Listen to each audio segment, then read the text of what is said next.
The cop's flashlight caught the flat-brimmed visor first, then the glitter HOA president lanyard, then the screwdriver jammed halfway into the side of the smart meter. Officer Delgado said carefully, "Ma'am, I'm going to need you to step away from the electrical equipment." "I am within my rights," declared Marla Yates, president of the Cedar Hollow Estates HOA, standing in my side yard at 11:42 p.m. "This home is in violation, and I am shutting his power off until he—" The officer angled his body cam toward the open outdoor breaker panel. "To be clear," he said, "you are not the utility company, correct?" Marla snorted.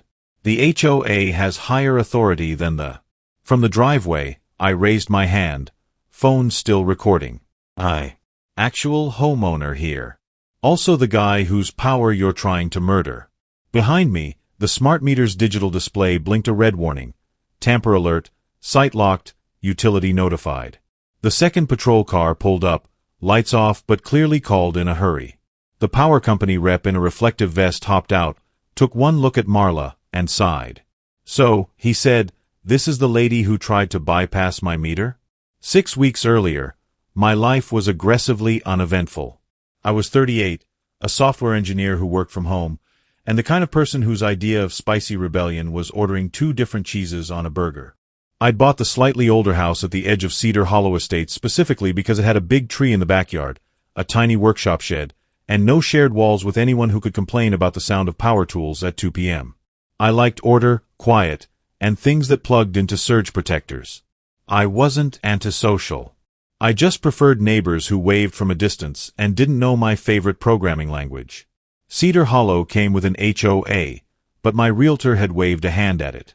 "It's mostly lawn stuff and trash can rules," she'd said. "They're mellow." The first letter I got suggested otherwise.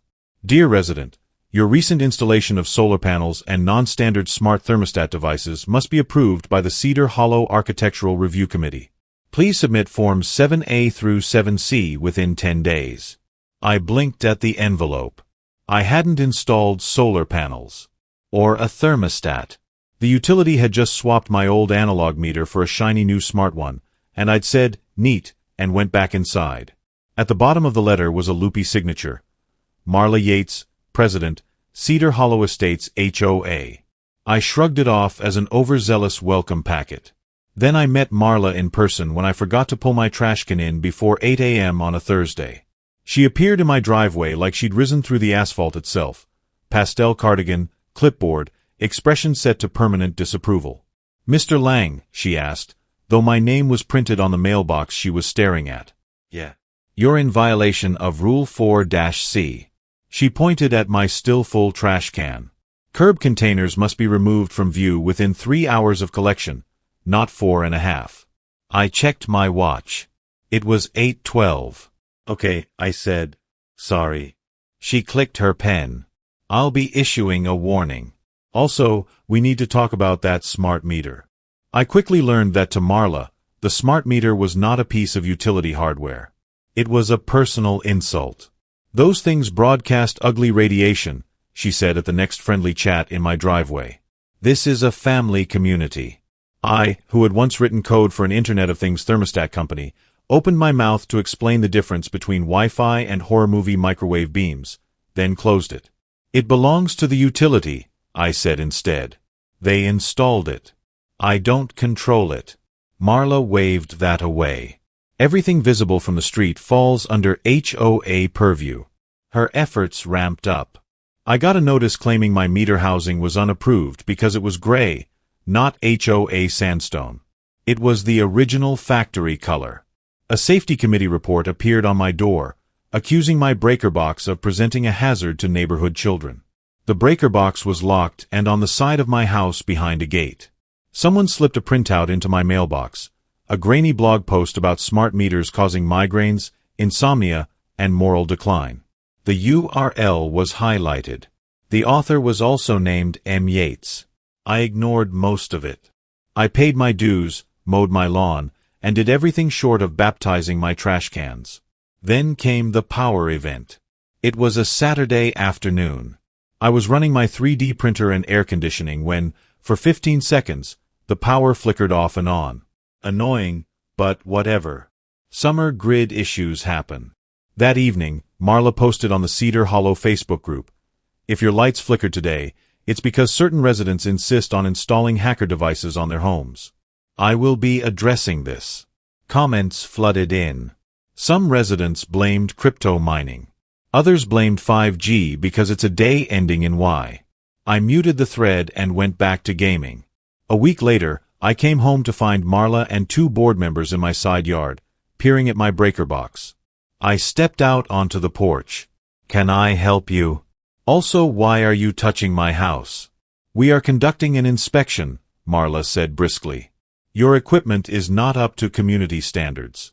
I pointed at the no trespassing, utilities only sticker the power company had slapped on the meter. "Pretty sure that applies to you, too." She sniffed. "We outrank stickers." Things went downhill from there. I started finding little passive-aggressive notes. "Multiple residents have reported their power bills going up since you moved in. Please stop running industrial equipment in your garage at all hours." It was a 3D printer making a baby Yoda. "Your workshop lights are excessively bright and may violate our light pollution guidelines." There were no light pollution guidelines. I finally replied to one email with a polite, bullet-pointed explanation. The smart meter is owned by the utility. The meter and breaker box are sealed and tamper-tagged. No HOA rule allows her to touch either. I ended with, "Please stop entering my property without permission. Any further trespassing will be reported." Marla wrote back 3 minutes later. "If you will not comply voluntarily, we have other methods." Other methods, as it turned out, meant actual crimes. On a Tuesday night, I was sitting on my couch, laptop open, half watching a documentary about people who rebuilt old pinball machines. The house hummed its usual quiet hum, fridge, fan, the whir of my PC. Then my phone buzzed with a notification from an app I'd forgotten I even had, the one the utility suggested I download when they installed the meter. Alert, unauthorized access detected, service address, my address. Tamper sensor triggered. Utility and local authorities notified. I squinted at it, then at the current time. 11:41 p.m. A second later, my security camera app pinged. Motion detected in the side yard. I tapped the feed and saw the top-down grayscale view, the side of my house, the meter box, and 3 figures huddled around it. Marla, in that same pastel cardigan, held her phone flashlight between her teeth while she pried at the meter seal with a screwdriver. Behind her were 2 HOA board members, looking like hostages at a bake sale. "I found it," Marla whispered around the flashlight. "If we pop this and trip his main, the power company will have to come check it. Then we can tell them he's been overloading the line. He'll have to replace it." "Are you sure this is legal?" one of the men asked. "The rules say we can enforce compliance," she hissed. "Electricity is part of compliance." I stared for a long, incredulous second. Then I did what I always told support tickets to do, open a case. I called 911. Calmly. "Hi, yeah," I said. "I just got a tamper alert from my utility smart meter, and my cameras show my HOA president trying to pry my breaker box open with a screwdriver." The dispatcher paused. "Your HOA president is doing what, sir?" "Yeah," I said. "I'll text you the video." Between the meter's automated tamper alert and the homeowner reporting active interference with electrical equipment, the dispatcher classified it as utility infrastructure tampering, which apparently is cop speak for "we're actually going to show up fast." By the time Marla managed to wedge the screwdriver into the corner of the meter housing, the first patrol car rolled quietly up the street, headlights off. Back in the present, the power dynamic had flipped as neatly as a breaker. The utility tech examined the broken tamper tag on the meter with the weariness of a man who had seen some things. "Yep," he said, shining his flashlight. "Seals cut. That's a felony in some jurisdictions." Fun. Marla puffed herself up. "I am the jurisdiction here." Officer Delgado raised an eyebrow high enough to leave the county. "No, ma'am. No, you are not." He turned to me. "You're the homeowner?" I nodded. "And the person who did not invite these people to perform surgery on my electrical." The second officer handed over a printed form. "We've got the tamper alert from the utility logged plus your video. You want to press charges?" I looked past them at Marla, whose HOA lanyard was now hanging crooked, like it had given up.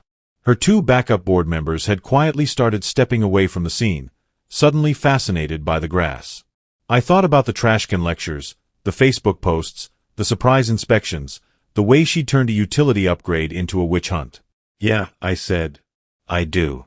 That's when everything changed. The officers separated the parties. One walked me through a statement on the hood of the cruiser. The other read Marla her Miranda rights while she sputtered about covenants. You can't arrest me, she said. I'm the HOA president. That's not an immunity badge, the officer replied. The utility tech filmed the broken meter seal, the tool marks, and the screwdriver itself. My supervisor is going to love this, he said. We've been wanting a test case for the new anti-tamper policy. Thanks, I guess. Within 24 hours, the story had reached the Cedar Hollow Facebook group, courtesy of every neighbor who'd filmed from their upstairs windows, the utility's legal department, and, because the words smart meter and police were involved, the local news, which sniffed content. The HOA board tried to do damage control. An email went out. There has been a small misunderstanding regarding last night's routine inspection of community infrastructure. Someone replied all with a link to the arrest record. The subject line, This you, Marla? The real payoff came at the special member meeting 2 weeks later. Every folding chair in the Hawthorne Community Center was full. People were standing along the walls. Up front, a projector showed the meeting agenda. Under new business was a single line, removal of President Marla Yates, discussion of legal exposure. I almost didn't go. I hated meetings. But curiosity won. I sat in the back, near the exit, ready to bail if the second-hand embarrassment got too strong. The HOA attorney, a man who looked like he'd recently aged 5 years and 4 days, stood at the podium. As you are all aware, he said, there was an incident in which the association's president attempted to access a member's electrical service equipment without authorization. Murmurs. Someone in the back stage whispered, she tried to jailbreak his house. The utility has replaced the meter, the lawyer went on. They have also indicated they may pursue civil penalties. Law enforcement has charged Miss Yates with criminal mischief and interference with critical infrastructure. All eyes turned to Marla, sitting at the board table, arms crossed so tightly they might fuse. This is a witch hunt, she snapped. I was protecting property values from rogue technology. A resident raised her hand. You tried to cut off his power because you don't like a meter you don't own. Those things emit. No, someone else cut in. What they emit is a 911 call when you stab them with a screwdriver. A motion to remove her as president hit the floor faster than my ping in a local game server. It was seconded, thirded, and cheered. Then came the fun part, the money. The treasurer cleared his throat.